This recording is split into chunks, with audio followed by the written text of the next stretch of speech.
The cranberry sauce was still warm in my hands when my husband destroyed 35 years of marriage with 7 words. Maggie always was a peso muerto in this family. The ceramic serving bowl slipped from my fingers, hitting the hardwood floor of our dining room with a sound like a gunshot. Cranberry sauce splattered across the Persian rug Tom's mother had given us for our 10th anniversary. The same rug I'd hand-cleaned twice a year for 25 years. The same rug where our children had taken their first steps, where we'd unwrapped Christmas presents and celebrated graduations and pretended we were happy. The laughter started immediately. My son David, 32 and too much like his father, snorted into his wine glass. My daughter Sarah covered her mouth, but I could see her shoulders shaking with suppressed giggles. Even my youngest, Michael, just turned 27, was grinning as he helped himself to more stuffing. But it was my daughter-in-law Jennifer who laughed the loudest, throwing her head back like Tom had just delivered the punchline to the world's funniest joke. "Oh my God, Tom, that's terrible," she gasped between giggles. "But so accurate." I stood frozen beside the table I'd spent 2 days preparing, wearing the apron I'd embroidered with autumn leaves last September, surrounded by the people I'd devoted my entire adult life to serving. The turkey I'd been basting since 4 in the morning sat golden and perfect in the center of the table. The homemade rolls were still warm from the oven.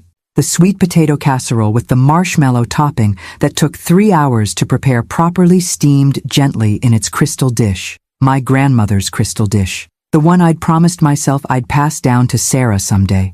All of it ignored while my family laughed at the joke that was my life. "Peso morto," Tom repeated, savoring the Portuguese phrase he'd learned from his golf buddy Carlos. "Dead weight. That's what you are, Maggie. Always have been. Dragging us down with your little hobbies and your crazy ideas." The crazy idea he was referring to had been mentioned exactly once, tentatively, hopefully, during the appetizer course, a small bed and breakfast. Something I'd been dreaming about since the children left home 3 years ago. I'd even found a property, a Victorian house in Vermont that needed renovation, but had good bones, character, potential. "I think it could be wonderful," I'd said quietly, passing the cheese board that had taken me an hour to arrange properly. With the kids grown, we could start fresh, travel, meet new people. I could finally use my hospitality degree. The hospitality degree I'd earned at 38, taking night classes while working part-time and still managing to have dinner on the table every evening by 6:30. The degree I'd never been able to use because someone needed to drive Sarah to soccer practice, or David to debate team, or Michael to guitar lessons, or Tom to the airport for another business trip where he'd come home exhausted and expectant, waiting for me to massage the tension from his shoulders and listen to his complaints about demanding clients. "A bed and breakfast," Tom had said, cutting into his perfectly prepared turkey with surgical precision. "With what money, Maggie? With what business experience? You've never run anything more complicated than a PTA fundraiser." "I ran the church charity auction for 8 years, I'd said, hating how defensive I sounded. "I organized the community food drive that raised over $50,000. I managed the household budget through 3 recessions and still saved enough to—" "That's not the same as running a business," David had interrupted, his voice carrying the same dismissive tone he'd inherited from his father. "Mom, you can't just decide to become an entrepreneur at 64. That's not how the real world works." "Besides," Sarah had added, not looking up from her phone where she was undoubtedly posting pictures of my carefully prepared meal to Instagram without credit, "you'd hate dealing with strangers all the time. You're not exactly social." Not social. The woman who'd hosted dinner parties for Tom's colleagues for 3 decades, who'd organized neighborhood block parties and school fundraisers and charity galas, who'd been the perfect political wife during Tom's brief stint as city councilman, smiling and making small talk and remembering everyone's names and their children's accomplishments. But I'd learned long ago that my family had a remarkable ability to forget my contributions the moment they were no longer convenient. "It was just an idea," I'd said finally, reaching for my wine glass and noticing how my hand trembled slightly. "Something to think about for the future." That's when Tom had delivered his verdict. Peso morto. Dead weight. And they'd all laughed. Now I stood in the ruins of my Thanksgiving dinner, cranberry sauce seeping into the antique rug, while my family continued their meal as if nothing had happened, as if they hadn't just reduced 35 years of my life to a punchline. "Maggie," Tom said without looking up from his plate, You gonna clean that up or just stand there all night? I looked at him, really looked at him, for what felt like the first time in years. Tom Walsh, 67 years old, silver-haired and still handsome, in the way that middle-aged men with money and confidence often were. The same man who'd swept me off my feet at a college mixer in 1985, who'd promised me adventures and partnership and a life full of possibilities. Somewhere along the way, those promises had transformed into expectations. I'd cook, clean, manage, organize, facilitate, and disappear. I'd become the invisible infrastructure that kept his life running smoothly, so invisible that my own family couldn't imagine me as anything else. Actually, Tom, I said, my voice surprisingly steady, I think I'll leave it. I untied my autumn leaf apron, the one I'd spent hours embroidering while watching Tom's detective shows, the one that had seemed so festive this morning when I'd put on my good earrings and hoped for a pleasant family dinner, and dropped it on top of the cranberry mess. What the hell is wrong with you? Tom's voice carried the edge it got when his routine was disrupted. This is your grandmother's rug.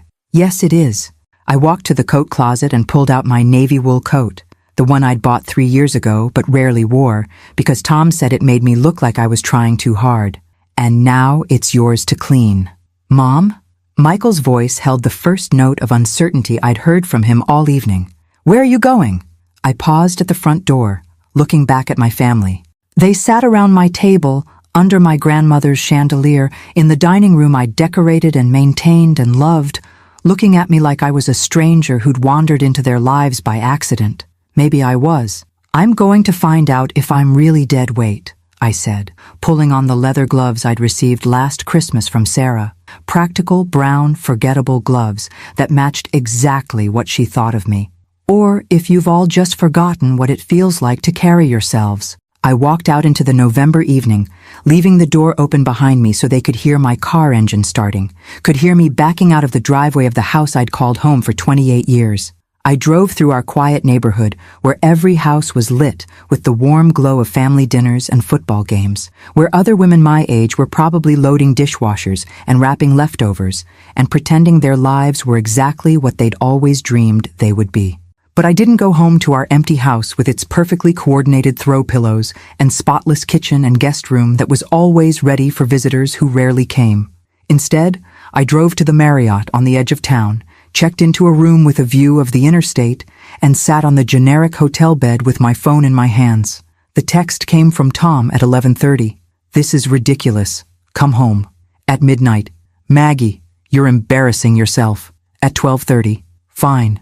Sulk all you want, but you're paying for that hotel room yourself. I turned off my phone and opened my laptop. The Victorian house in Vermont was still for sale.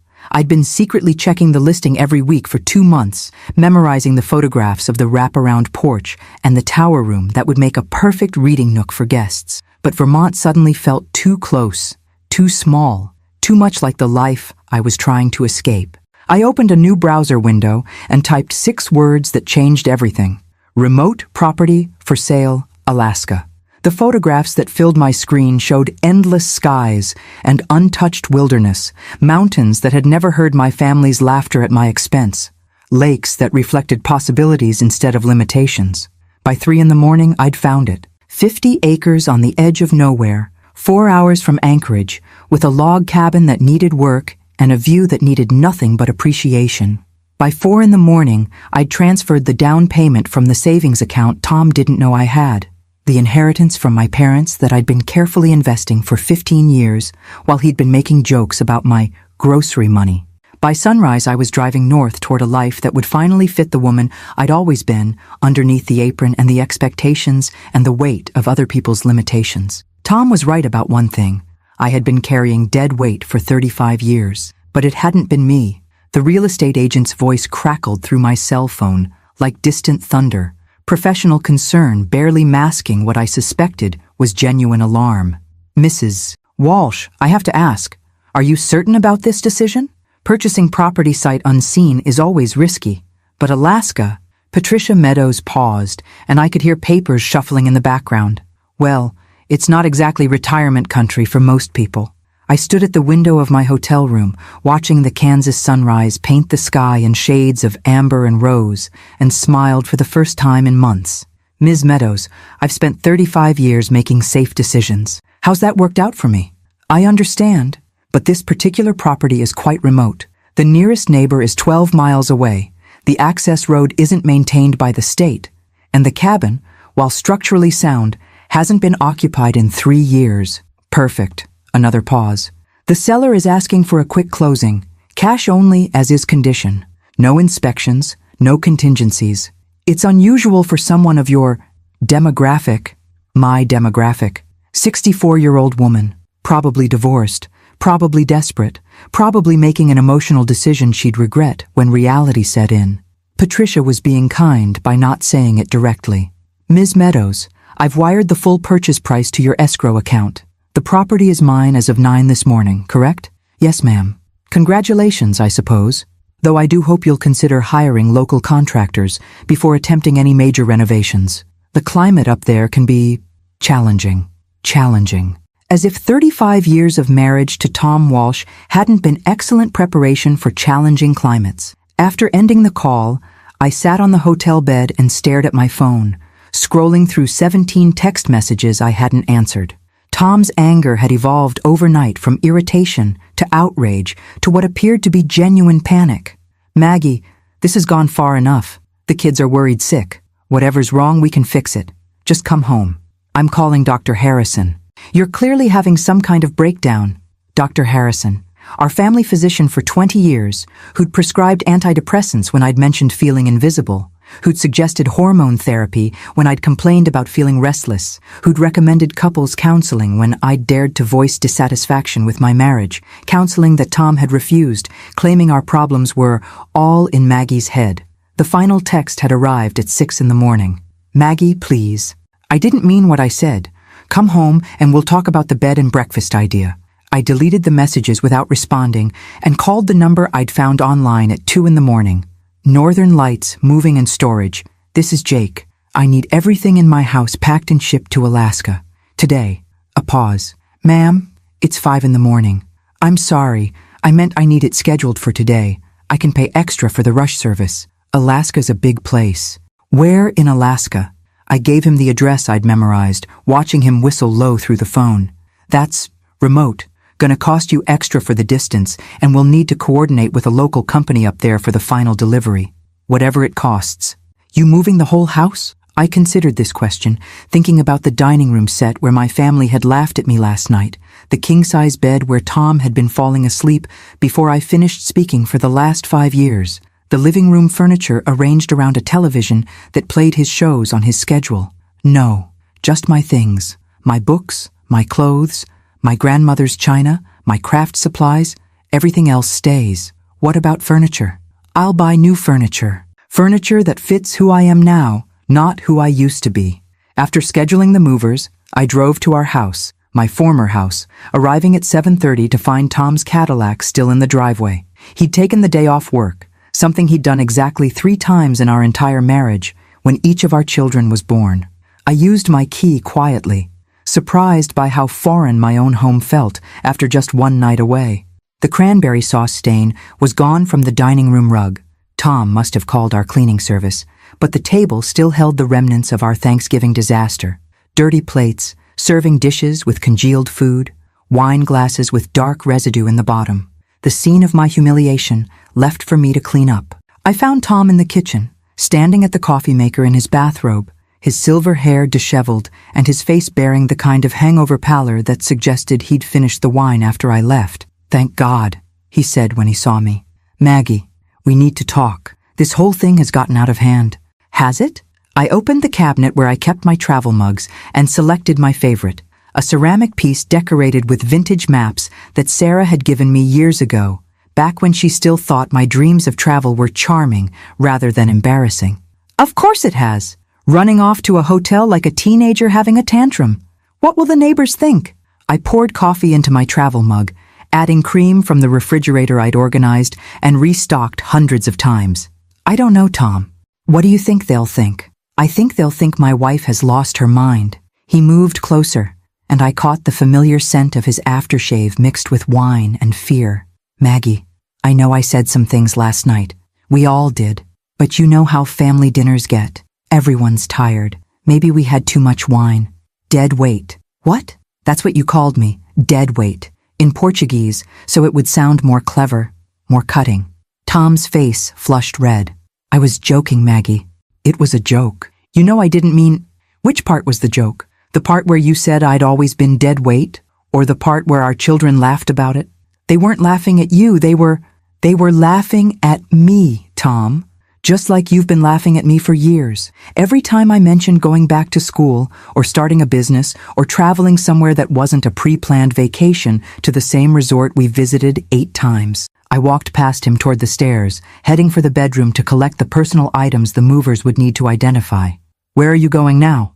Tom's voice carried the edge of a man who was accustomed to controlling situations and found himself suddenly powerless. Upstairs. To pack. Pack for what? How long is this little rebellion going to last? I stopped halfway up the stairs, looking down at the man I'd promised to love and honor until death do us part. He stood in our kitchen wearing the silk bathrobe I'd given him for his birthday, surrounded by the breakfast dishes I wouldn't be washing. In the house I'd turned into a home he'd taken completely for granted. It's not a rebellion, Tom. It's a divorce. The word hung in the air like smoke from an extinguished candle. You can't be serious. I've never been more serious about anything in my life. Maggie, you're 64 years old. You can't just start over.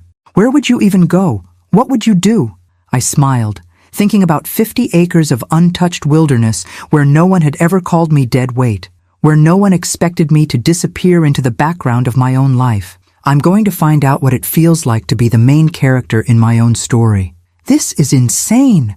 You don't have any money, any skills, I have $380,000 in my personal account, a hospitality degree, 35 years of management experience, and more skills than you've ever bothered to notice. Tom's mouth opened and closed like a fish gasping for air. 380. How do you have my parents' inheritance, the money you assumed didn't exist because you never asked about it? The money I've been investing while you've been treating me like unpaid household staff. I climbed the rest of the stairs, leaving Tom standing in his expensive kitchen, finally understanding that the woman he'd taken for granted was about to take herself completely out of his reach. In our bedroom, I pulled out the suitcase I'd bought years ago for a trip to Europe that never happened because Tom decided it was too expensive, too impractical, too much trouble. Now it would carry me 6,000 miles away from everything I'd ever known. The movers arrived at noon, efficient and professional, packing my life into labeled boxes while Tom made increasingly desperate phone calls to our children. I heard fragments of his conversations, explanations about midlife crises and hormonal changes and the need for family intervention. But I also heard something I'd never heard before, genuine fear that I might actually mean what I said. By evening, my possessions were loaded onto a truck heading north. By midnight, I was on a plane to Anchorage, watching the lights of Kansas disappear beneath the clouds. Somewhere over the Canadian border, I opened my laptop and began researching sustainable building practices, ecotourism, and the hospitality industry in Alaska. Dead weight didn't research. Dead weight didn't plan. Dead weight didn't spend the flight designing the life she was going to build from scratch. But Margaret Walsh, not Maggie, not anymore, was about to prove that she'd been carrying everyone else for so long. She'd forgotten how light she could be on her own. The bush pilot who flew me from Anchorage to my new property looked like he'd stepped from a Jack London novel. Grizzled beard, eyes the color of glacier ice, and hands that gripped the controls of his Cessna like he was shaking hands with an old friend. "You sure about this, ma'am?" he shouted over the engine noise as we banked over endless wilderness. "Weather's turning, and that cabin's been empty a long while. Might want to consider staying in town tonight, heading out in the morning." Below us stretched a landscape that seemed to exist beyond the reach of human ambition. Mountains rose like cathedral spires against a sky the color of pewter, their peaks crowned with snow that had never known footprints. Rivers snaked through valleys where the only roads were game trails, where silence wasn't broken by traffic or sirens or the constant hum of civilization demanding attention. "I'm sure," I called back, clutching the armrest as we hit another pocket of turbulence. "I've been waiting my whole life to be sure about something." He gave me a look that suggested he'd transported his share of people running from their lives, and most of them hadn't lasted a winter. But he nodded, and began his descent toward a clearing that seemed impossibly small from the air, barely more than a scar in the vast green canvas of forest. The landing was rougher than anything I'd experienced in 30 years of vacation flights to predictable destinations. The plane bucked and jolted down what I generously supposed was a runway, finally shuddering to a stop in front of a log cabin that looked like it had been carved from the surrounding forest by someone who understood that beauty didn't require ornamentation. "That's her," the pilot said, cutting the engine. "Home sweet home." The cabin was larger than the photographs had suggested.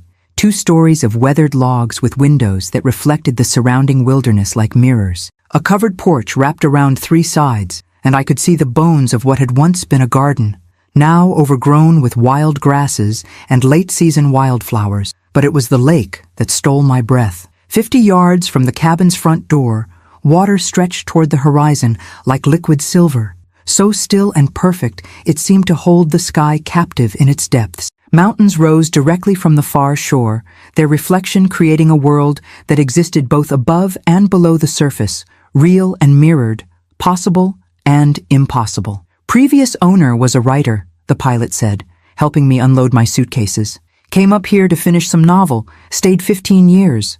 Only left when his arthritis got too bad for the winters." "Did he finish it? The novel?" "Heard he wrote 12 of them." Something about the solitude clearing his head, helping him remember who he was underneath all the noise. I stood in front of my new home, purchased with my money, chosen by my judgment, and felt something I'd almost forgotten existed. Possibility. The pilot fired up his engine. "I can come back tomorrow, check on you. Make sure you're settling in all right." "That's kind of you, but unnecessary. I have everything I need." He studied my face, perhaps looking for signs of the breakdown Tom was probably describing to anyone who would listen. Instead, he seemed to find something that surprised him. "You know what, ma'am? I think you do."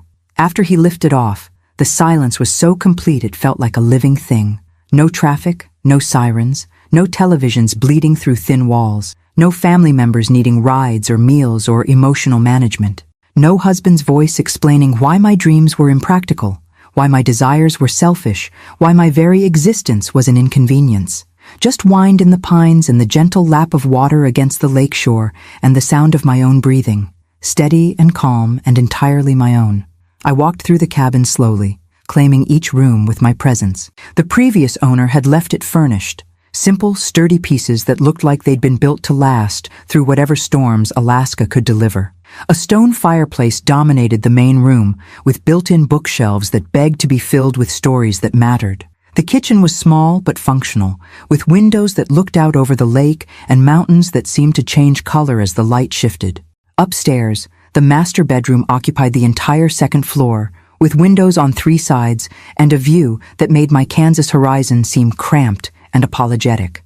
This was a room for dreaming big dreams, for planning impossible things, for becoming whoever you were brave enough to become. I unpacked my laptop and sat at the kitchen table, using my phone's hotspot to connect to the outside world. The internet was slow but functional, enough for research, planning, and the business I was already beginning to envision. My inbox was full of increasingly frantic messages from Tom and the children, but I deleted them unread. That conversation would happen when I was ready, on my terms, from a position of strength rather than desperation. Instead, I opened a new document and began typing. Business plan. Northern Lights Wilderness Retreat Mission. To provide discerning travelers with an authentic Alaska experience that combines luxury accommodation with environmental stewardship and respect for local culture. Target market. Executives seeking digital detox. Couples celebrating significant anniversaries, adventure travelers who appreciate comfort, corporate groups needing creative inspiration. I'd studied hospitality management for 6 years, earning my degree while raising 3 children and maintaining a household that could have served as a magazine spread for perfect family living. I'd managed budgets, coordinated events, resolved conflicts, and created experiences that brought people together around shared values. Everything Tom had dismissed as just housework had actually been preparation for this. By midnight, I had 30 pages of detailed plans.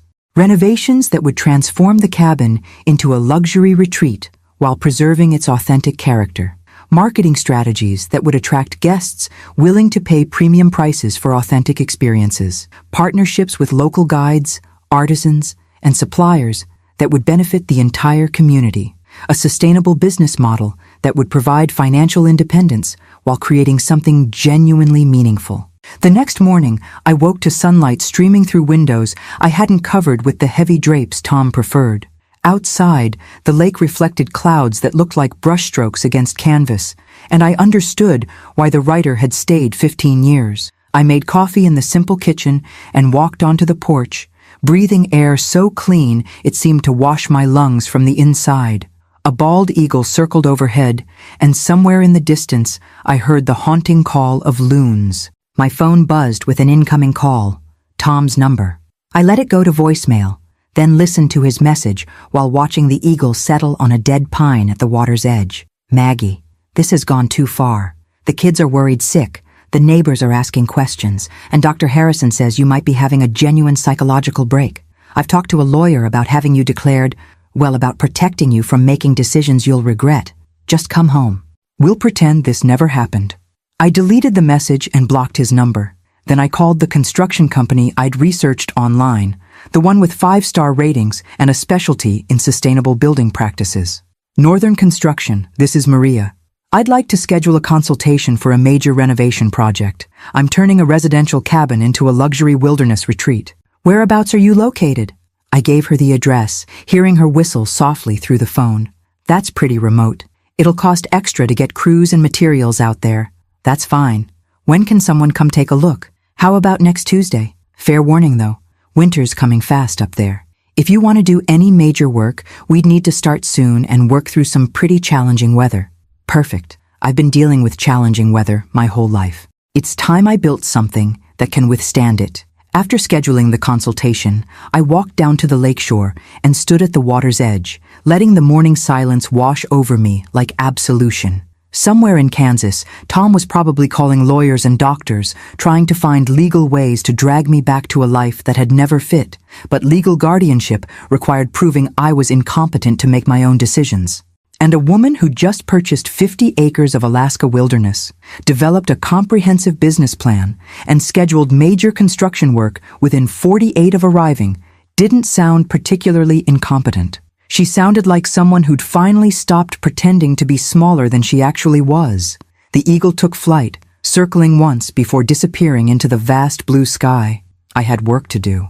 The construction crew arrived on a Tuesday morning when frost painted the world in silver, their convoy of trucks rumbling down my dirt access road like mechanical thunder. I watched from my kitchen window as they unloaded equipment and materials, these men and women who would help transform my vision into reality. Maria Santos emerged from the lead truck, a compact woman in her 50s with calloused hands and eyes that missed nothing. She walked the property with the focused attention of someone who understood that Alaska didn't forgive poor planning or shoddy workmanship. You picked a hell of a place to build a business, she said, studying the elevation reports I'd commissioned. But I'll give you this, the location's perfect for what you're planning. Total privacy, world-class views, and close enough to town that you won't go completely feral. We spent the morning walking through the cabin, discussing load-bearing walls and plumbing upgrades, and the kind of insulation that would keep guests comfortable when outside temperatures dropped below survival. Maria's team measured and photographed and made notes in the efficient shorthand of people who built things that lasted. Timeline's tight if you want to open next summer, she said, as we stood on the porch, looking out at the lake, where ice was already forming along the edges. We're talking about adding 4 guest suites, upgrading the electrical and plumbing systems, building a commercial-grade kitchen, and constructing a separate spa building. That's a lot of work in a short window. Can it be done? Can be done, yeah. Question is whether you want to pay what it'll cost to do it right. I thought about the account statements I'd reviewed that morning, the careful investments that had grown steadily while Tom made jokes about my PIN money, the inheritance from parents who'd believed in education and self-sufficiency, who'd worked 2 jobs each to send me to college, who'd trusted me to make something meaningful of the opportunities they'd provided. Money isn't the limiting factor. Quality is, Maria smiled, the first genuine smile I'd seen from her. In that case, we can absolutely do this, but you're going to have to make some decisions about living arrangements. This place is going to be a construction zone for the next 8 months. I'd been thinking about this problem since my first night in the cabin. Staying would mean months of noise, dust, and constant disruption. Leaving would mean returning to Kansas, probably triggering exactly the kind of intervention Tom was threatening. What if I built something temporary? A small cabin where I could stay during construction. Could work. Keep you close enough to make decisions, but far enough away to maintain some sanity. Maria pulled out her tablet, sketching quickly. We could put up a kit cabin down by the lake. Nothing fancy, but warm and functional. Tear it down when the main project's finished, or keep it as staff quarters. How long would that take to build? 2 weeks, maybe 3. We'd need to pour a foundation and run utilities, but it's straightforward work. I looked at the spot she'd indicated. A level area about 100 yards from the main cabin, with an unobstructed view of the water. Private enough for solitude, close enough for supervision. Perfect for a woman learning to live entirely on her own terms. Let's do it. That afternoon, while Maria's crew began laying out foundation markers, I drove into town for supplies. Fairmont Station, population 847, according to the welcome sign, consisted of a grocery store, hardware store, gas station, and a combination cafe bar called the Northern Light that appeared to serve as the community's unofficial city hall. The grocery store clerk, a woman named Betty with kind eyes and practical gray hair, helped me navigate the complexities of shopping for an extended stay in rural Alaska. "You're the one bought the Morrison place," she said, not quite making it a question. Word travels fast. Honey, in a town this size, stranger buying property is front-page news, especially when she shows up alone and starts talking about building a resort. I paused in loading canned goods into my cart. Is that a problem? Betty considered this, studying my face with the careful attention of someone who'd lived through enough winters to recognize genuine determination. Depends what kind of resort you're planning. We've seen folks come through wanting to build casinos or strip malls or turn the whole place into some kind of theme park. Nothing like that. I want to create a place where people can experience real Alaska, the wilderness, the culture, the sense of possibility, something that supports the community rather than exploiting it. And you think you can do that? Coming from... She glanced at my Kansas license plate visible through the window. Coming from somewhere flat and easy? It was a fair question. I thought about my 35 years of managing complexity, resolving conflicts, and creating experiences that brought out the best in people. About the fundraisers I'd organized that had fed families and funded scholarships and built community centers. About the dinner parties where I'd helped strangers become friends, where I'd negotiated business deals disguised as social conversations, where I'd turned my home into a space that made people feel valued and heard. I think I can learn, and I think I can listen to people who know more than I do. Betty nodded slowly, then reached under the counter and pulled out a business card. My daughter runs the best guiding service in the area. If you're serious about this resort idea, you'll need local partners who understand what tourists want and what the land can handle. I took the card, reading the name, Arctic Adventures, Jenny Morrison, owner. Any relation to the man who sold me the property? His daughter. She grew up on your land, knows every trail and fishing spot for 50 miles. Smart girl, good business sense, but she's been struggling since her dad moved south. Tourists usually book through the big companies in Anchorage. Don't know there's local expertise available. That evening, I called Jenny Morrison from my temporary quarters while construction noise echoed from the main cabin. She agreed to meet the next morning, her voice carrying the cautious optimism of someone who'd learned not to expect too much but hadn't given up hoping. She arrived at sunrise, driving a pickup truck that had seen hard use but careful maintenance. Jenny was about Sarah's age, with sun-weathered skin and eyes the color of deep water. She moved through the wilderness like it was her living room, pointing out wildlife signs and explaining the seasonal patterns that would affect any tourism operation. Dad always said this property had resort potential, she said, as we walked the shoreline. Perfect access to fishing, hiking, wildlife viewing. But it would need to be done right. Small scale, respectful, focused on the experience rather than just extracting money from tourists. That's exactly what I have in mind. We spent the morning discussing partnerships, profit sharing, and the kind of authentic experiences that would justify premium pricing. Jenny knew where to find the best fishing, which trails offered the most spectacular views, how to track and photograph wildlife without disturbing natural behaviors. I have one condition, she said as we walked back toward the cabin. Any business we build here, it supports the community. Local hiring, local suppliers, local culture. Too many outside developers come in and turn Alaska into a theme park version of itself. Agreed. I want to create something that belongs here, not something that could exist anywhere. Jenny studied my face, looking for the kind of insincerity she'd probably encountered from other outsiders with big dreams and small understanding. Whatever she saw seemed to satisfy her. All right then, let's build something worth building. As she drove away, I stood on my porch watching the sun paint the lake in shades of gold and copper. My phone had been buzzing with ignored calls all morning. Tom's number, the children's numbers, even Dr. Harrison's office. But I'd also received emails from my investment advisor confirming that my portfolio had grown by another 8% this quarter, from the contractor confirming that construction was ahead of schedule, from the Small Business Administration approving my application for additional funding. Dead weight didn't receive approval for business loans. Dead weight didn't negotiate partnerships with local experts. Dead weight didn't stand on her own porch, watching her dreams take shape in the wilderness she'd claimed as her own.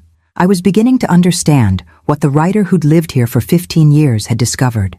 Sometimes you had to travel to the edge of the world to find the center of yourself. The loons called across the water, their voices carrying promises I was finally ready to believe.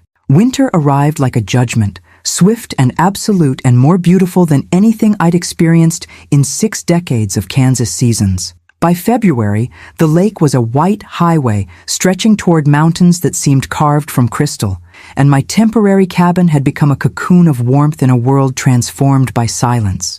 The main construction had slowed but never stopped, Maria's crew working in shifts through the harsh weather with the kind of determination that seemed uniquely Alaskan. Inside the temporary cabin, I spent the dark months planning, researching, and learning the hospitality business with the focused intensity of someone making up for lost time. Jenny stopped by twice a week, bringing groceries and mail and the kind of practical wisdom that only came from surviving 40 winters in the bush. She'd become something I'd never had in Kansas, a true friend who valued my mind rather than my domestic services. "Package from Kansas," she said one bitter February afternoon, stamping snow off her boots as she entered my small kitchen. The box was substantial, professionally packed, with Tom's law office return address. I'd been expecting this. Inside, beneath layers of legal padding, were divorce papers. Not the simple dissolution I'd filed through my own attorney in Anchorage, but a complex document filled with accusations and demands. Tom was contesting everything: my competency to make financial decisions, my right to community property, even my legal residence in Alaska. Attached was a letter in his familiar handwriting. "Maggie, this foolishness has gone on long enough. I've spoken to medical professionals who confirm that your behavior indicates possible early-stage dementia or a serious psychological break. No rational person abandons their family and life savings to play pioneer in the wilderness. I'm prepared to file for guardianship if you don't return immediately and submit to proper medical evaluation. The children support this decision. We're worried about you." Jenny watched me read, her expression darkening as she absorbed my body language. "Bad news? My husband wants to have me declared mentally incompetent." She whistled low. "On what grounds?" "Apparently buying property in Alaska and starting a business constitutes evidence of dementia." "Well, hell. Half the state would be in asylums if that were true." Jenny poured herself coffee without asking. Another thing I loved about our friendship. "What are you going to do?" I thought about the question while watching snow fall outside my windows like a blessing. In Kansas, this moment would have triggered panic, phone calls to lawyers, desperate attempts to prove my sanity to people who'd already decided I'd lost it. The old Maggie would have rushed home to make peace, to smooth over conflict, to resume the smaller version of herself that everyone found so much more comfortable. But the woman who'd lived through an Alaskan winter, who'd negotiated construction contracts and built partnerships and learned to split firewood when the generator failed, had different responses available. I'm going to prove him wrong. How? I pulled out the folder I'd been preparing for months, documentation that would make Tom's accusations look not just false, but ridiculous. Bank statements showing my assets had grown substantially under my own management. Business plans that demonstrated strategic thinking and market analysis. Letters from contractors, suppliers, and partners attesting to my competency and professionalism. He thinks I'm hiding in the woods making emotional decisions, I said, spreading the documents across my kitchen table. Instead, I've been building something that will be worth millions when it opens. Jenny studied the papers with the careful attention of someone who understood business. Her guiding service had survived and grown through careful planning and sound judgment, and she recognized the same qualities in my work. "This is solid," she said finally. "Really solid. You've thought through everything. Environmental impact, staffing, marketing, seasonal variations. This isn't the work of someone who's lost her mind. No, it isn't. But fighting this kind of thing costs money and energy. You sure you want to get dragged into a legal battle instead of focusing on the business?" I thought about Tom's letter, about his assumption that threatening me with medical evaluation and guardianship would send me scurrying home in fear. About 35 years of backing down from conflicts, apologizing for inconveniencing people with my existence, making myself smaller to accommodate everyone else's comfort. "Jenny, I've been avoiding conflict my whole life. It never made anything better, just postponed the reckoning. If Tom wants a legal fight, he can have one. But he's about to discover that the woman he married isn't the woman he's trying to control." That afternoon, I drove into town through snow that fell like determination, meeting with the lawyer I'd retained when I'd first arrived in Alaska. Rebecca Martinez was Jenny's age, but with the sharp focus of someone who'd built her practice defending people others underestimated. Natives fighting for land rights, women escaping abusive situations, elderly residents protecting their assets from predatory relatives. "This guardianship thread is interesting," she said, reviewing Tom's paperwork in her small but efficient office. "Your husband's lawyer is claiming you've abandoned your family and are making irrational financial decisions, but the evidence suggests exactly the opposite." "What do you mean?" "Margaret, you've increased your net worth by 40% in 8 months. You've started a business with excellent profit potential. You've integrated into a new community and established professional relationships. These aren't the actions of someone with diminished capacity. They're the actions of someone who's finally operating at full capacity." She leaned back in her chair, studying me with the analytical gaze of someone who'd seen every variation of family financial warfare. "I think your husband made a miscalculation. He assumed you were having a breakdown, acting impulsively, making decisions you'd regret when you came to your senses. Instead, you've been systematically building a new life that works better than your old one." "So what happens next?" "Next, we document everything. Your business success, your community integration, your financial growth, your mental acuity. We build a case that demonstrates not only that you're competent, but that you're more competent than the man trying to control you." "And then?" Rebecca smiled, the expression of a lawyer who'd found the perfect strategy for her client's situation. "Then we file a countersuit. Harassment, defamation, interference with business relationships.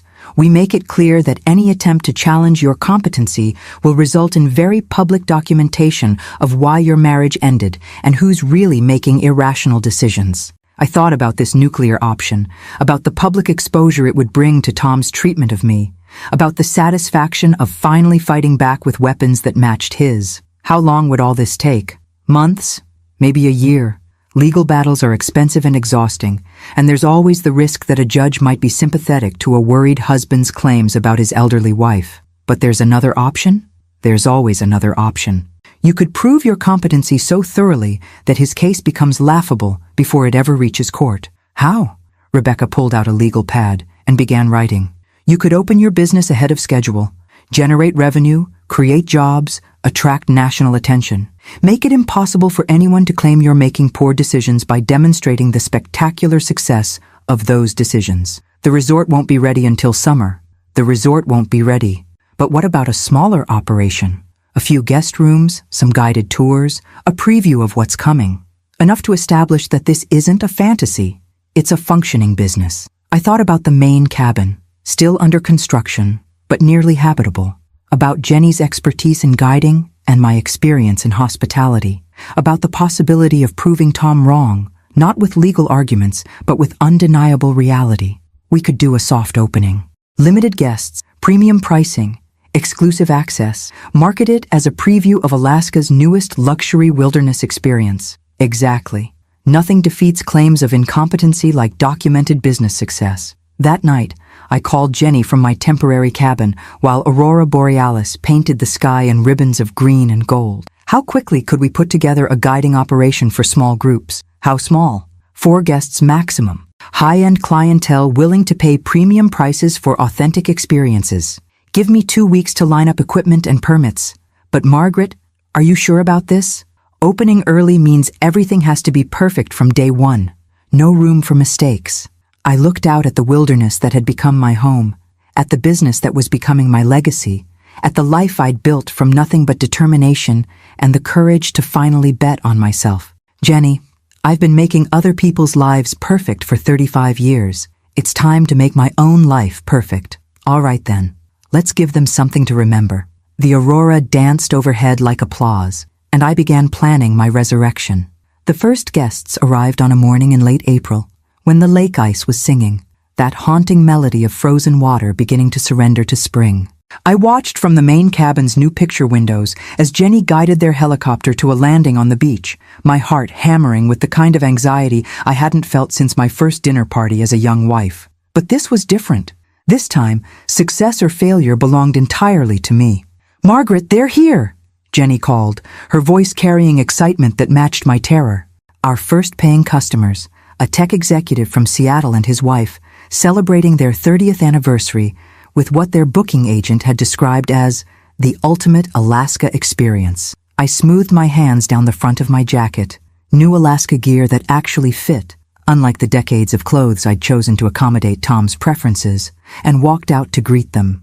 David and Patricia Kimura emerged from the helicopter like visitors from another world, expensive outdoor gear still creased from the store, faces bright with anticipation and the kind of nervous energy that came with paying $5,000 for 3 days in the wilderness. "Welcome to Northern Lights Sanctuary," I said, extending my hand with confidence I was still learning to feel. "I'm Margaret Walsh, your host." "This is incredible," Patricia breathed, turning in a slow circle to take in the mountains, the lake, the lodge that had risen from Maria's crew's determination, and my stubborn vision. The pictures don't do it justice. David was already pulling out his camera, capturing the kind of views that would make their friends back in Seattle question their own vacation choices. "How long have you been operating here?" "This is actually our inaugural weekend," I said, deciding honesty was better than pretense. "You're our very first guests." Instead of concern, their faces lit with genuine delight. "We're pioneers," Patricia laughed. "David, we're literally the first people to stay here. That's even better than we hoped." I led them into the main lodge, watching their reactions as they absorbed the space we'd created. The great room soared 2 stories, with floor-to-ceiling windows that turned the wilderness into living artwork. The fireplace was already crackling, Jenny's work, and the scent of my grandmother's cinnamon bread recipe filled the air from the kitchen where I'd been baking since dawn. "This is spectacular," David said, running his hand along the custom dining table Maria's team had crafted from reclaimed local timber. "But it doesn't feel touristy. It feels authentic. Authentic. The word I'd been chasing for months. The quality that would separate our retreat from the countless commercial lodges that treated Alaska like a theme park. That was exactly our goal," I said, leading them to their suite, one of 4 guest rooms we'd completed ahead of schedule. We wanted to create a space that honored the wilderness while providing genuine luxury. The suite was perfect, if I allowed myself that moment of pride. Local artwork, handcrafted furniture, a bathroom with a soaking tub, positioned to frame the lake view. Tom would have called it showing off, but Patricia clasped her hands together like she'd discovered treasure. "This is our dream room," she said to David. "Honey, take a picture of me by that window." While they settled in, I returned to the kitchen where Jenny was preparing for our afternoon excursion, a guided tour of the lake and surrounding wilderness that would showcase why people traveled thousands of miles for this experience. "They love it," I told her, pulling the last batch of bread from the oven. "They actually love it." "Course they do. You built something amazing here." Jenny paused in organizing her gear. "But Margaret, you know this is just the beginning, right? One successful weekend doesn't solve your legal problems." She was right, of course. Tom's lawyers were still threatening guardianship proceedings, still claiming my Alaska adventure was evidence of mental instability. But each day that passed without me crawling home in defeat made their case weaker and my position stronger. "It's not just about the legal battle," I said, arranging fresh flowers in the vase on the kitchen island, another detail that transformed a commercial space into something personal. "It's about proving to myself that I can do this, that the woman who managed family chaos for 35 years can manage something this complex. You're managing it beautifully. The afternoon tour was everything I'd imagined and more. Jenny guided us across the lake in her custom boat, explaining the ecosystem while I served fresh coffee and homemade cookies from thermoses, designed to keep everything perfect despite the wind and spray. We spotted eagles, moose, and a family of beavers that posed like professional models for David's increasingly expensive camera equipment. I've stayed at resorts all over the world, Patricia told me as we drifted in a quiet cove where the only sounds were lapping water and bird calls. But I've never felt this connected to a place. It's like being inside a nature documentary, except real. That's exactly what we hoped you'd experience. How did you know to come here? David asked. This seems like such an unlikely place for someone to start a business. I considered how to answer, looking out at the wilderness that had become my salvation. How to explain that sometimes you had to lose everything you thought you wanted to discover what you actually needed. I spent 35 years making everyone else comfortable, I said finally. I came here to find out what it felt like to make myself comfortable. That evening, I served dinner at the handcrafted table while firelight danced across the great room's log walls. Fresh salmon. Jenny had caught that morning, vegetables from the greenhouse we'd rushed to complete, wild berry compote I'd made from fruit I'd learned to identify through trial and error. This is restaurant quality, David said, and I felt the glow of recognition that had nothing to do with pleasing anyone but myself. Where did you learn to cook like this? Patricia asked. 40 years of practice, I laughed. Though I'm finally cooking for people who appreciate it instead of just expecting it. After dinner, we sat by the fire while northern lights painted the sky in ribbons of green and gold. David and Patricia shared stories of their 3 decades together, the compromises and growth and renegotiations that had kept their marriage strong. The key, Patricia said, her hand finding David's across the space between their chairs, is remembering that you're both allowed to change. The person you married at 25 isn't the person you're married to at 55. You have to keep choosing each other as you become who you're meant to be. I thought about Tom, about his inability to see me as anything other than the young woman he'd married, about his panic when I'd finally outgrown the role he'd assigned me. Some people grew together, others grew apart. The tragedy wasn't the growing, it was the refusal to acknowledge it. Margaret, David said, as the evening wound down, I have to ask, how did you end up here? This place, this business, it's clearly a massive undertaking for someone starting over. I looked at my first guests, these kind people who'd trusted their anniversary celebration to my untested vision, and decided they deserved the truth. My husband called me deadweight at a family dinner. Everyone laughed, so I left everything behind and came here to find out if I was actually dead weight, or if I was just a woman who'd been carrying everyone else for so long I'd forgotten how to carry myself. Patricia's hand went to her heart. Oh, Margaret, and what did you find out? David asked quietly. I looked around the great room we'd built from nothing, at the business that was already booking guests for the summer season, at the life I'd created entirely through my own vision and determination. I found out that some people mistake service for weakness, and some people mistake independence for insanity. And some people, Patricia said, raising her wine glass in a toast, build something so beautiful that everyone else realizes what they lost. We drank to new beginnings and second chances, while outside my windows, the wilderness I'd claimed as my own stretched toward horizons that held nothing but possibility. Tom's lawyers could threaten all they wanted. I had guests to serve, a business to run, and a life to live that finally belonged entirely to me. Dead weight didn't build sanctuaries. Dead weight didn't create experiences that made people weep with joy. Dead weight didn't stand in the great room of her own lodge, surrounded by the evidence of her competence, planning tomorrow's adventure for people who'd traveled across the continent to share her dream. I was many things now: entrepreneur, host, wilderness woman. But dead weight had never been less accurate. Tom was about to learn the difference between a woman who'd been held down and a woman who'd been set free. The article in Travel Plus Leisure changed everything. I was reading it on my laptop in the lodge's great room 3 weeks after David and Patricia's visit, watching morning light dance across the lake while my coffee grew cold in the mug Patricia had insisted on buying from our small gift collection. Alaska's best-kept secret. Northern Lights, Sanctuary redefines wilderness luxury. The headline alone made my heart race, but it was the opening paragraph that truly stole my breath. In an era of manufactured experiences and Instagram-ready backdrops, Northern Lights Sanctuary offers something increasingly rare: authentic transformation. Host Margaret Walsh has created more than a wilderness retreat. She's crafted a space where guests don't just visit Alaska, they discover parts of themselves they didn't know existed. The article included David's photographs, professional quality images that captured not just the stunning landscape, but the feeling of being here. The aurora dancing over our lake, the great room at sunset, firelight warming log walls. Patricia and me laughing together in the kitchen, looking like women who'd found exactly where they belonged. My phone started ringing before I'd finished reading. "Margaret, this is Jennifer Chen from the Alaska Tourism Board," the first caller said, her excitement crackling through the connection. "We'd like to discuss featuring Northern Lights Sanctuary in our luxury campaign for next season. This article is generating exactly the kind of interest we want for authentic Alaska experiences." The calls continued throughout the morning. Travel agents wanting to book clients, a documentary crew interested in filming, a publisher asking if I'd consider writing about the experience of starting over at 64.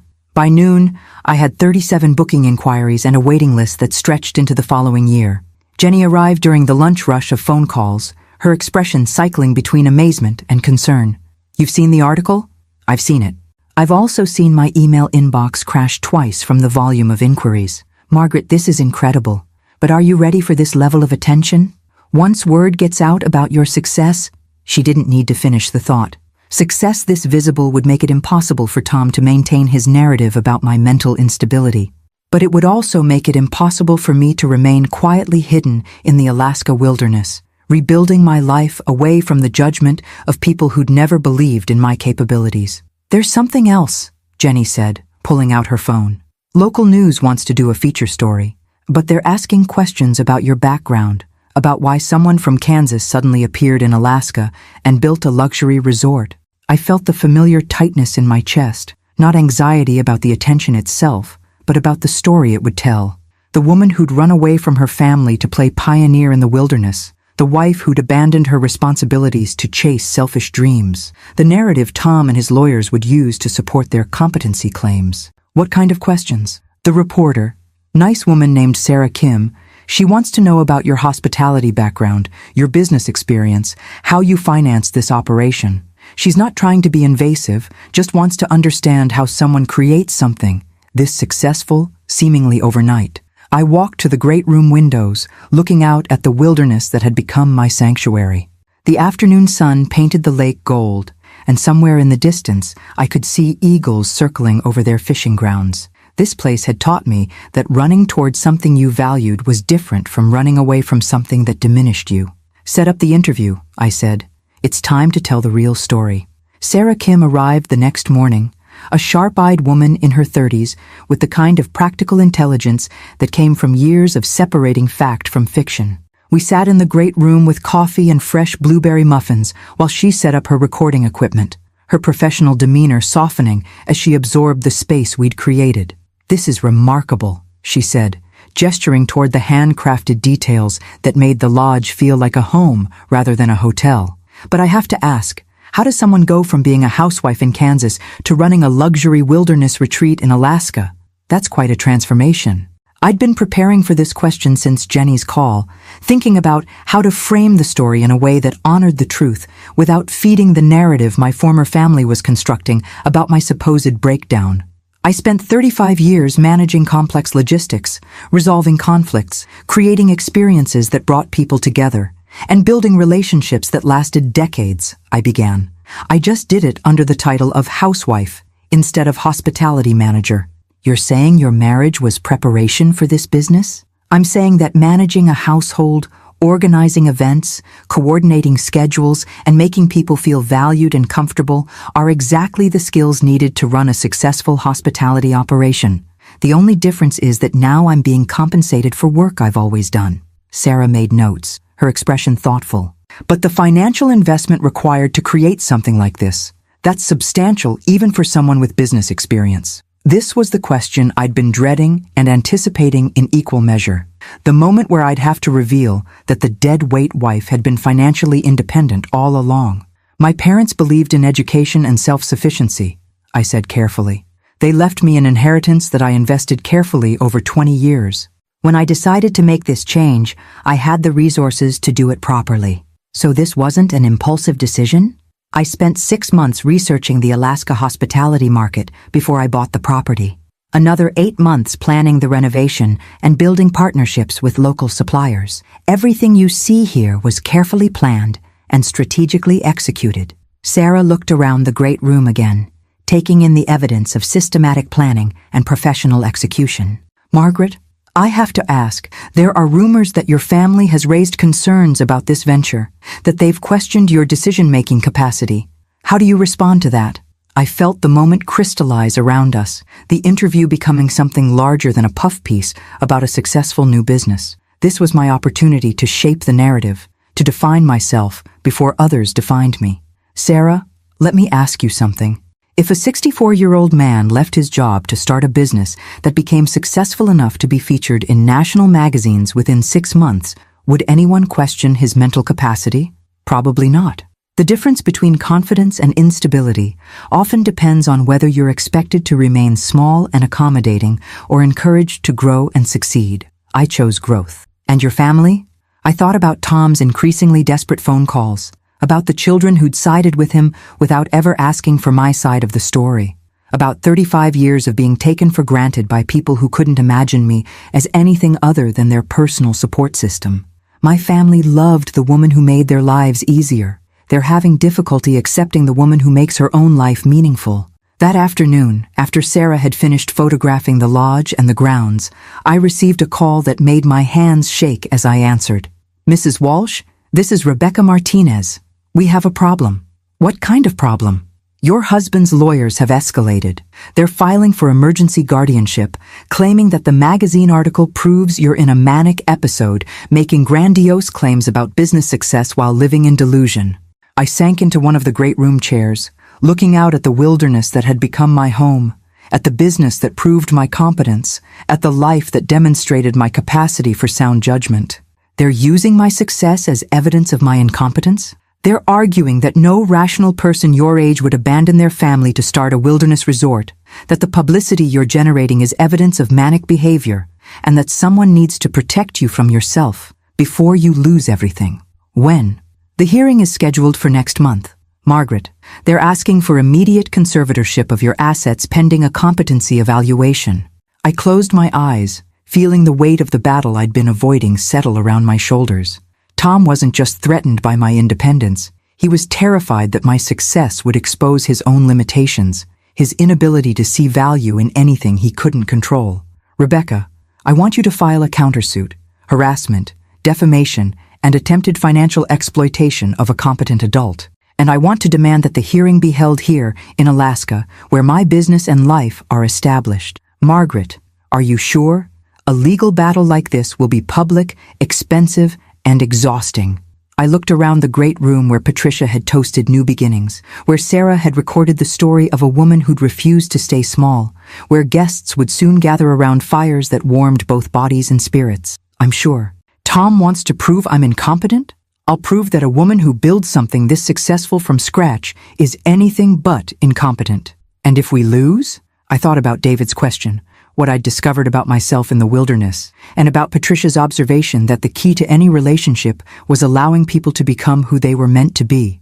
We won't lose, because the evidence of my competence is all around us, generating revenue and changing lives and proving that sometimes the bravest thing you can do is bet everything on yourself. Outside my windows, eagles circled over water that reflected nothing but possibility. The battle was coming, but I was ready for it. After all, I'd been preparing my whole life to defend the woman I'd finally become. The courtroom in Anchorage was smaller than I'd expected, wood-paneled and efficient, with windows that looked out toward the mountains I'd learned to call home. Tom sat at the plaintiff's table with his team of lawyers, wearing the navy suit he'd always claimed made him look authoritative. He hadn't looked at me once since I'd entered with Rebecca at my side. But I'd looked at him, studying the man I'd been married to for 35 years as if seeing him clearly for the first time. The expensive suit couldn't hide the way his shoulders had curved inward, or the lines of worry that had etched themselves around his eyes. He looked smaller than I remembered, diminished in a way that had nothing to do with age, and everything to do with the kind of bitterness that came from discovering your control had been an illusion. "Your Honor," Tom's lead attorney was saying, a sharp-faced man named Harrison who specialized in elder law and family conservatorship. "We're here today because a 64-year-old woman has abandoned her family, liquidated substantial assets, and relocated to the wilderness of Alaska based on what can only be described as grandiose delusions." I felt Rebecca's hand briefly touch mine under the table, a reminder to stay calm, to let our evidence speak rather than react to the accusations. We'd spent weeks preparing for this moment, gathering documentation that would make their claims seem not just false, but absurd. "Mrs. Walsh," Harrison continued, "left her home of 30 years, following what her family describes as an increasingly erratic pattern of behavior. She purchased property sight unseen, began construction on a commercial enterprise with no relevant experience, and has since made claims about her business success that border on the fantastic." He gestured toward a folder thick with papers. "We have testimony from family members documenting Mrs. Walsh's increasing isolation, poor financial judgment, and apparent inability to maintain normal family relationships. Her own children have expressed concern about her mental state and her capacity to manage significant assets." Judge Patricia Hendricks, a woman in her 50s with steel-gray hair and the kind of direct gaze that suggested she'd heard every variation of family financial drama, studied the papers before her. "Mr. Harrison, what specific evidence do you have of financial mismanagement or diminished capacity?" "Your Honor, Mrs. Walsh spent nearly $400,000 on remote Alaska property and then invested an additional $2 million in construction and business development, all without consulting her family or seeking professional advice. And this investment has yielded what result?" Harrison's pause was barely perceptible, but I caught it. This was the question they'd been hoping to avoid. The business is still in its early stages, Your Honor, but our concern is that Mrs. Walsh has put her entire financial security at risk based on unrealistic expectations about— "Mr. Harrison," Judge Hendricks interrupted, "is the business profitable?" Another pause. "We believe the reported profits are exaggerated." Rebecca stood, her voice calm but carrying an edge of professional satisfaction. "Your Honor, if I may present evidence that directly addresses Mr. Harrison's claims?" For the next hour, Rebecca systematically dismantled every argument Tom's lawyers had constructed. Bank statements showing my business had generated over $300,000 in revenue in just 4 months of operation. Booking records demonstrating we were sold out through the following year. Letters from the Alaska Tourism Board, travel industry professionals, and satisfied customers attesting to both the quality of our operation and my professional competence. "Furthermore, Your Honor," Rebecca said, pulling out her final folder, "we have documentation that Mr. Walsh and his family have a significant financial interest in declaring Mrs. Walsh incompetent. Upon her death or incapacitation, they stand to inherit assets currently valued at approximately $6 million. The courtroom fell silent, except for the scratch of the court reporter's machine and the distant sound of Anchorage traffic. Tom's face had gone pale, and I saw his lawyers exchanging glances that suggested this particular piece of evidence was unwelcome news. "Mrs. Walsh," Judge Hendricks said, addressing me directly for the first time, "I'd like to hear from you. In your own words, please explain your decision to relocate to Alaska and start this business." I stood slowly, feeling the weight of everything that had led to this moment.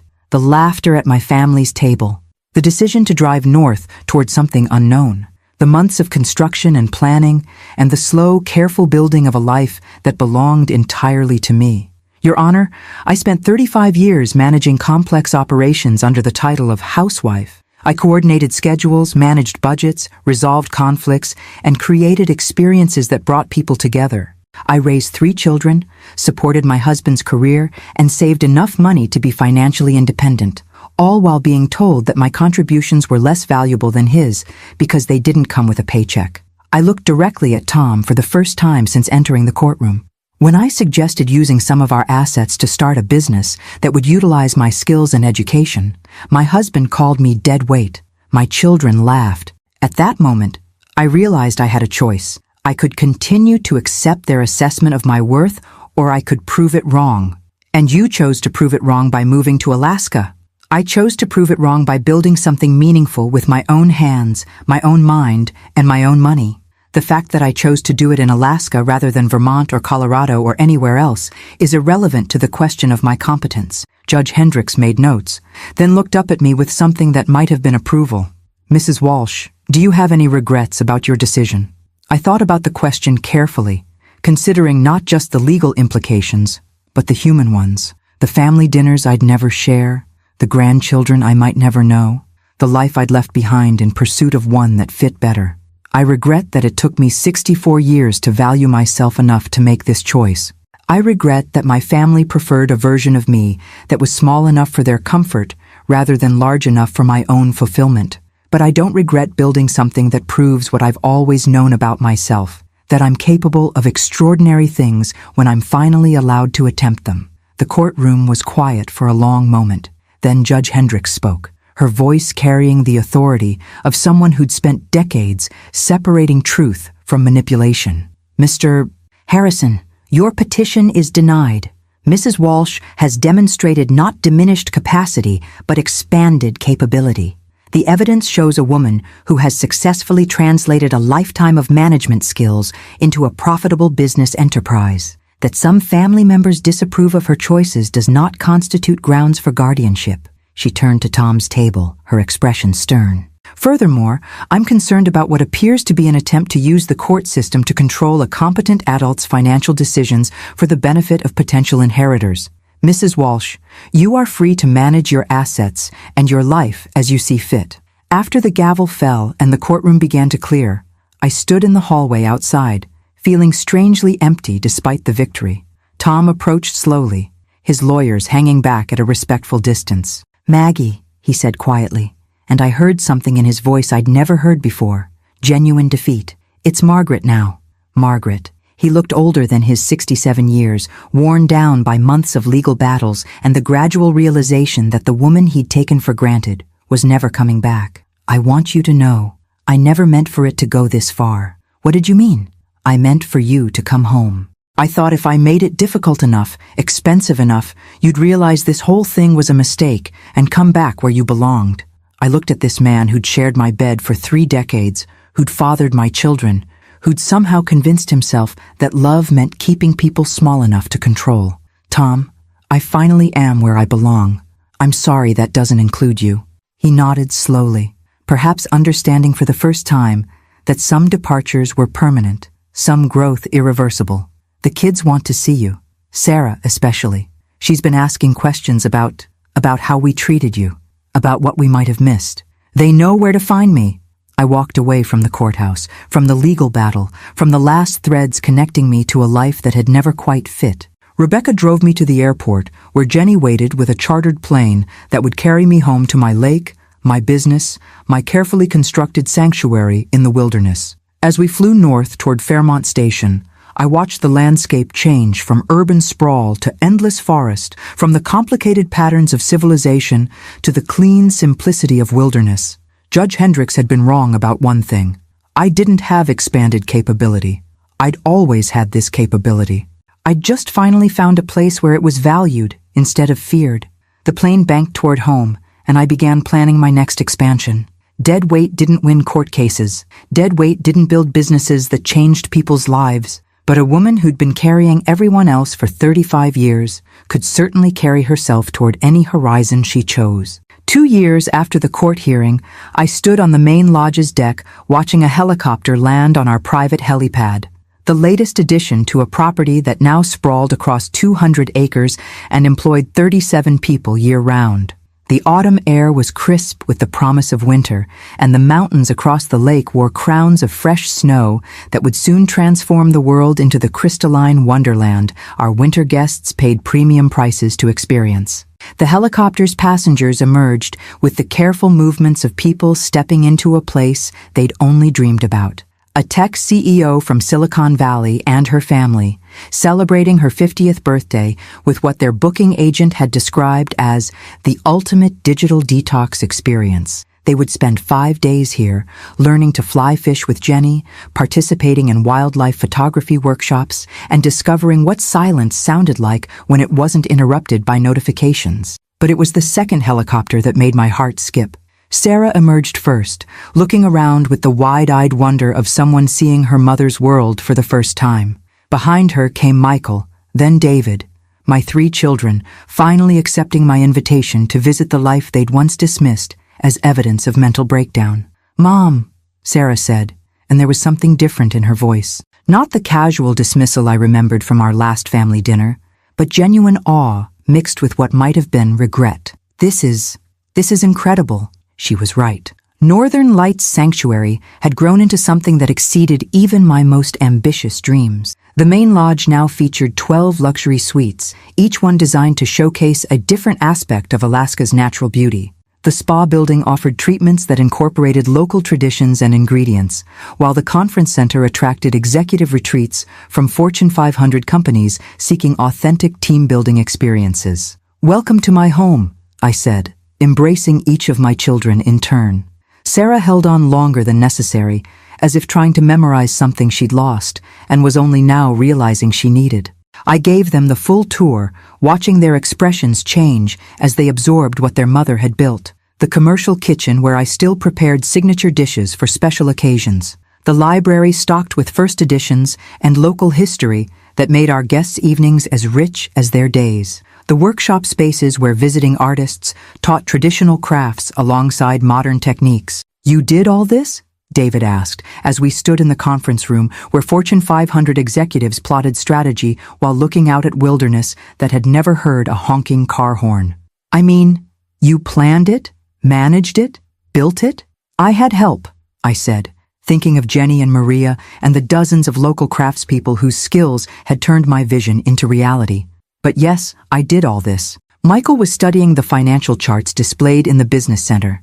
Visitor numbers, revenue projections, employment statistics that showed how our success had rippled through the entire region.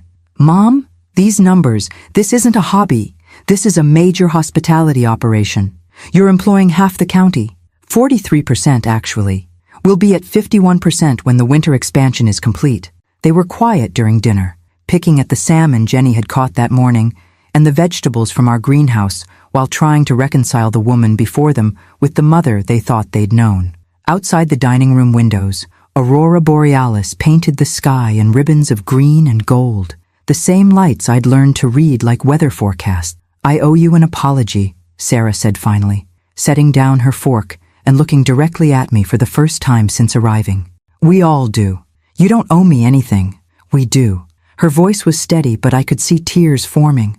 "I've been thinking about that Thanksgiving dinner, about how we laughed when Dad called you, when he said what he said. I've been thinking about how we never asked what you wanted, what you dreamed about, what made you happy." "Sarah, let me finish. I've spent 2 years telling people my mom had some kind of breakdown and ran away to Alaska. But looking at this place, seeing what you've accomplished, you didn't have a breakdown, Mom. You had a breakthrough." David nodded, his face serious in the firelight. "I've been researching the hospitality industry since we decided to visit. Do you know what the failure rate is for new luxury resorts, especially ones started by people with no previous commercial experience? I imagine it's high. 87% fail within the first 2 years. But you're not just succeeding, you're setting industry standards. I read the article in Hospitality Design about your sustainable practices, the piece in Forbes about transforming rural economies through authentic tourism. Mom, you're being studied in business schools. I thought about the professor from Stanford who'd called last month, asking if she could bring a group of graduate students to study our operational model. About the documentary crew that had spent 3 weeks filming our sustainable practices. About the invitation to speak at the International Hospitality Conference in Dubai. "It's been a learning experience," I said simply. "Learning experience?" Michael laughed, but there was no cruelty in it, just amazement. "Mom, you revolutionized an industry. While we were worried about you losing your mind in the wilderness, you were building an empire."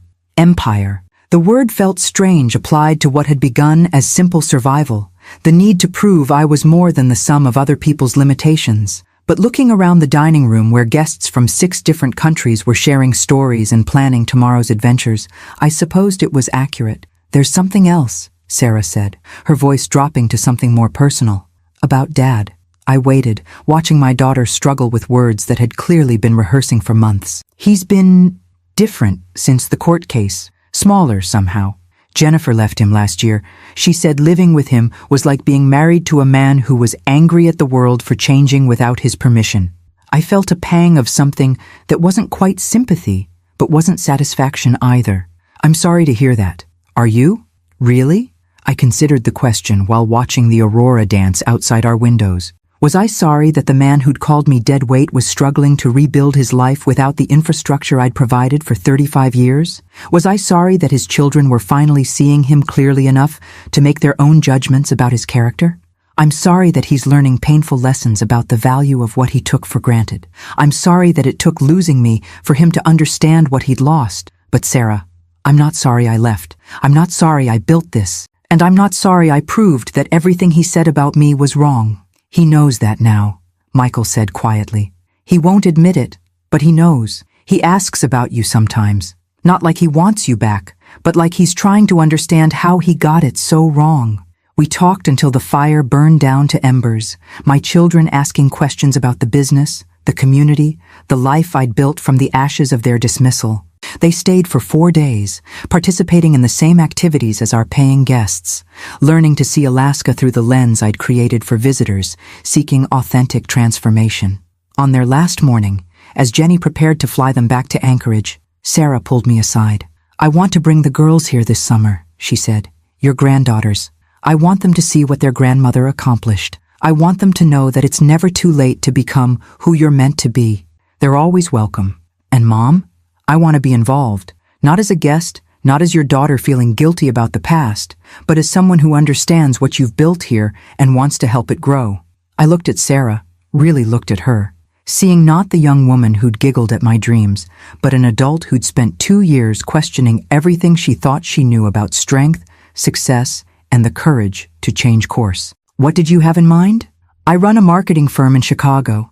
I know digital strategy, brand development, social media. I could help you expand without losing what makes this place special. I could help you tell your story to people who need to hear it, women who think it's too late to start over, families who've forgotten how to value each other's dreams. I felt something warm settle in my chest, not the desperate gratitude of someone starved for family connection, but the solid satisfaction of mutual respect earned through honest reckoning. I'd like that, I said. I'd like that very much. As the helicopter lifted off, carrying my children back to their lives in the lower 48, I stood on the deck watching them disappear into the vast Alaska sky. They would return, not because they felt obligated to visit their eccentric mother who'd run away to the wilderness, but because they'd discovered something here worth preserving. Jenny joined me on the deck, following my gaze toward the horizon where the helicopter had vanished. They get it now, she said. They finally see what you built here. They see what we all built here. This place exists because people believed in something larger than their individual limitations. Speaking of which, Jenny grinned, pulling out her phone, we just got confirmation from the National Geographic documentary crew. They want to feature us in their series about sustainable tourism. Full episode, prime time, international distribution.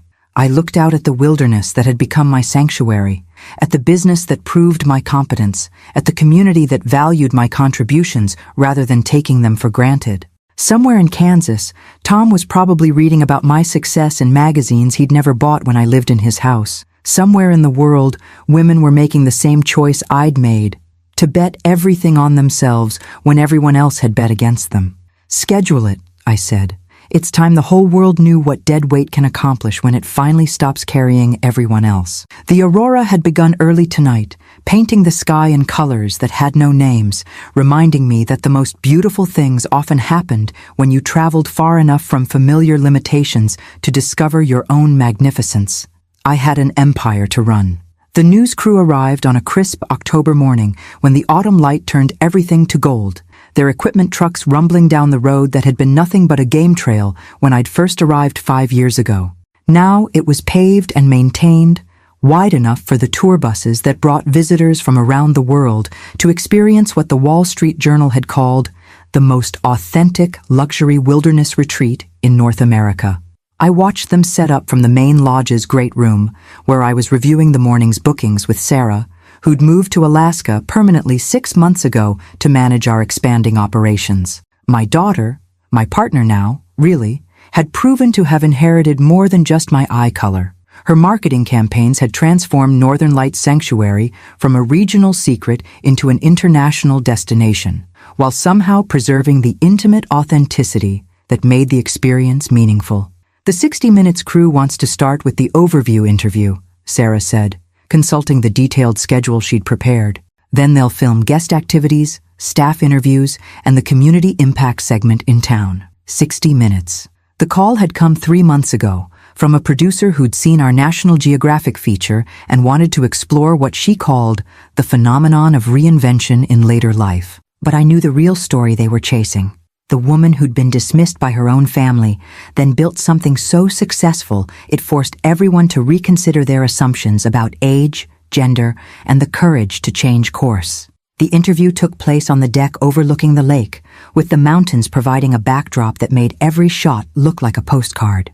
Correspondent Margaret Brennan, a coincidence of names that hadn't escaped either of our notices, asked the questions I'd been expecting, and a few I hadn't.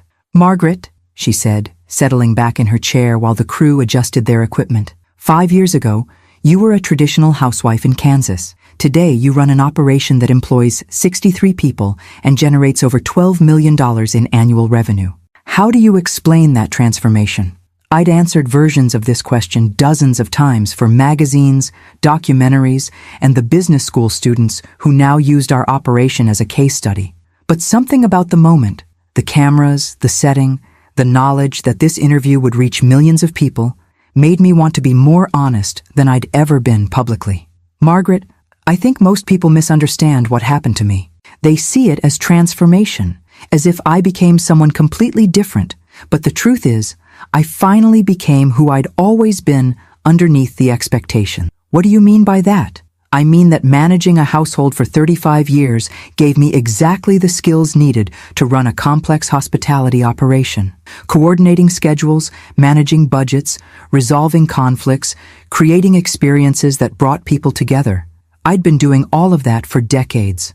The only difference was that suddenly, I was doing it for people who valued my contributions instead of taking them for granted. But surely starting a business in the Alaska wilderness required skills you didn't have as a housewife." I smiled, thinking about the countless times I'd been asked this question, always phrased in ways that suggested housework was somehow less complex than real business. "Margaret, have you ever tried to get 3 teenagers ready for school while preparing a dinner party for 12, managing a budget that stretched a middle-class income to cover college tuition, and coordinating volunteer schedules for a charity fundraiser that raised $50,000? Because that was a typical Tuesday in my previous life. And your family's reaction to your success?" This was the question I'd been dreading and anticipating in equal measure. The story was public knowledge by now. The legal battle, Tom's attempts to have me declared incompetent, the gradual reconciliation with my children. But this was the first time I'd been asked to reflect on it for a national audience. My family loved the woman who made their lives easier. They struggled to accept the woman who made her own life meaningful. That's not unusual. Change is threatening to people who benefit from the status quo, even when that status quo is limiting for everyone involved. "Do you have any contact with your ex-husband?" I paused, thinking about the Christmas card Tom had sent last year, the first communication between us since the divorce was finalized. A simple message: "Congratulations on your success. I hope you're happy." Not an apology exactly, but perhaps the closest he could come to acknowledging what he'd lost when he'd dismissed my dreams as dead weight. Tom and I live very different lives now. I hope he's found peace with his choices, just as I've found peace with mine. And what about other women who might be in similar situations? Women who feel undervalued in their families or marriages? This was why I'd agreed to the interview, why I'd opened my life to this level of scrutiny. Not for the marketing value, our bookings were solid for the next 3 years, but for the women who might be watching from dining rooms where their dreams were treated as inconveniences. I'd tell them that their instincts about their own worth are probably accurate. That if the people around them can't see their value, the problem isn't their vision, it's other people's limitations, and that it's never too late to bet on yourself, even when everyone else is betting against you. After the interview, the crew spent the day filming our operations, guests learning traditional fishing techniques with Jenny, participating in wildlife photography workshops, gathering around fires in the evening to share stories about transformation and discovery. They interviewed staff members about the economic impact on the community, local officials about sustainable tourism, and guests about what they'd found in the Alaska wilderness they couldn't find anywhere else. But it was the final segment that brought unexpected tears to my eyes. The crew had arranged for a video call with a group of women from around the country, viewers of their previous stories about our operation who'd been inspired to make their own major life changes. A woman in her 60s who'd left a suffocating marriage to open an art studio. A 50-year-old who'd quit corporate law to become a wilderness guide.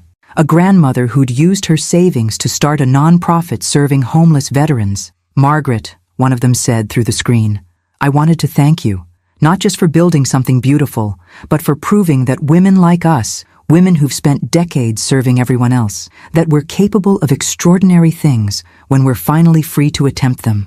As evening settled over the lake and the camera crews packed their equipment, I walked down to the water's edge where I'd stood that first night, processing the enormity of what I was attempting. The woman who'd made that choice seemed like a stranger now, brave certainly, but also desperate in a way I no longer remembered feeling.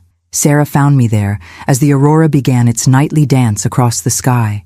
"Penny for your thoughts?" she said, settling beside me on the bench I'd installed for guests who needed quiet moments to process their own transformations. I was thinking about that first night, how terrified I was that I'd made a mistake, that maybe your father was right about my capabilities. Any regrets? I considered the question while watching the northern lights paint the sky in colors that still took my breath away after 5 years. The business had grown beyond my wildest dreams, employing 3 times as many people as I'd ever imagined, generating revenue that had made me independently wealthy in ways I'd never expected. But the real success wasn't financial. It was the morning emails from guests whose lives had been changed by their time here, the applications from other women inspired to start their own businesses, the knowledge that I'd proven something important about the untapped potential that existed in lives that looked ordinary from the outside. I regret that it took me 64 years to value myself enough to make this choice, I said finally. I regret the years I spent apologizing for taking up space instead of claiming the space I deserved, but I don't regret leaving or building this or proving that everything they said about me was wrong. "Speaking of which," Sarah said, pulling out her phone, "we just got an email from the White House. They want to discuss featuring our sustainable practices in the President's Economic Development Initiative. Something about rural revitalization and women's entrepreneurship." I laughed, remembering the woman who'd been called dead weight at a family dinner, who'd been threatened with guardianship proceedings, who'd been dismissed as having a breakdown when she'd actually been having a breakthrough. "Schedule it," I said. "But make sure they understand that this isn't just about business success. It's about what happens when people who've been underestimated finally get the chance to show what they're capable of." The aurora danced overhead like applause, and somewhere in the distance I heard the haunting call of loons preparing for their southern migration. In a few hours I'd review tomorrow's schedule, check on guest accommodations, and plan the next phase of our expansion. There was always another challenge, another opportunity, another chance to prove that the most extraordinary things often came from the most unexpected sources. But tonight, I simply sat beside my daughter, watching the wilderness I'd claimed as my own, surrounded by the evidence of what happened when dead weight finally stopped carrying everyone else and started lifting itself. "You know what I discovered out here?" I said to Sarah as we walked back toward the lodge where lights glowed like beacons in windows I'd helped design. "What's that?" "I discovered that I was never dead weight at all. I was just a woman extraordinary enough to carry an entire family for 35 years, so strong that when I finally put them down and started carrying myself, I could build an empire." Sarah smiled, linking her arm through mine as we climbed the steps to the home I'd created entirely through my own vision and determination. "Want to know a secret, Mom? Some of us always knew that. We just forgot to mention it when it would have mattered." Inside the lodge, our evening guests were gathering around the great room fireplace, sharing stories of transformation and possibility, while the wilderness stretched endlessly beyond our windows. vast enough to hold all the dreams that had ever been dismissed, strong enough to support anyone brave enough to build something worth building. I came to Alaska thinking I was running away from a family that didn't value me. I discovered I was running toward a life that finally fit the woman I'd always been underneath their limitations. Some people spend their whole lives being told they're dead weight. I spent 5 years in the wilderness, proving that the heaviest thing I'd ever carried was other people's opinions. Turns out, when you finally put those down, you can carry yourself anywhere. The end.